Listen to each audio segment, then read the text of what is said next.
fearless and strong. Mao kini ang gipakita sa 18 anyos nga si Andre Agatep ngadto sa iyang mga kasangka sa Men's Junior Individual Sabre 2023 sa Southeast Asian Fencing Federation Championships sa Malaysia. Nakuha ni Andre ang gold medal sa maong kompetisyon. Ang iyang inahan, usa ka waray, samtang iyang amahan mulupyo sa Metro Manila. Sukad pa sa iyang pagkabata, mahiligo na siya sa sports nga fencing, gumikan sa pinalahi nga estilo sa pagduwa ni ini. Ug karong buntaga, magpatudlo kita kaniya sa pagduwa ni ini, dinilang sa GMA Regional TV Live. Atong ilailahon karong buntaga mga kapuso, Batan-ong nga naka-gold medal sa Junior Men's Sabre sa Southeast Asian Fencing Federation Championships 2023 nga gihimo karong bag-o sa Kuala Lumpur, Malaysia. Makauban nato sa programa Andre Agatep. Mayong buntag, good morning Andre and welcome sa GMA Regional TV Live. Good morning po. Thank you Andre for joining us this morning. And first up, of course, congratulations for garnering a gold medal sa competition sa Southeast Asian Fencing Federation Championship. Kumusta ang experience mo? Thank you po. Thank you. Of course, I'm very happy po. And yeah, overall happy and very proud po. Anong reaction ng parents mo nung in-announce yung results na ikaw naging champion? Of course, they were very proud of me po. They were very happy. Siyempre po na yung hard work po na alam nila na pinagdaanan ko in training, it paid off po.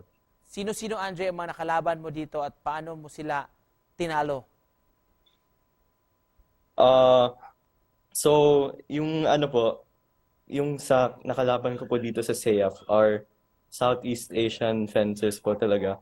So, I joined two categories which was seniors, senior event, and juniors. Sa senior po, yung mga nakalaban ko po, mga known fencers po siya na sumasali sa SEA Games. So, it was pretty strong. Like, from Vietnam, Thailand, and ano po. They were known international fencers po. So, yeah. So, that was, sila po yung nakalaban ko. For the seniors, I think I reached top 8. And then for the juniors event naman po, yung mga nakalaban ko din po yung top junior fencers ng country na nila sa Southeast Asia, which was Vietnam, Thailand, and etc. po. And that was where I got the individual gold po. Ano-ano, Andre, ang mga preparations mo for this competition? Ilang months ka ding nag-prepare for this? So, technically po, kasi before this competition, we also joined previously, which was last year, November po. So, tuloy-tuloy naman po kasi training namin. Andre, sinong nagturo sa iyo ng fencing at sinong nag-encourage sa iyo sa ganitong klase ng sport? And when did you get to start to learn the basics of fencing? Okay po. So, of course, yung nagturo po sa akin is my coach ever since. Just Coach Edward Deliva. He's been my only coach in Sabre. So, siya po nag-turo sa akin. And yung naghatak po sa akin was a friend of mine back in grade school pa po. Can you show and like teach us the basics of fencing? So, this is the on guard po. So, dapat po yung both feet ay naka-L shape. And then every start of the match, both opponents and players are like this. Because this is the very basic move po.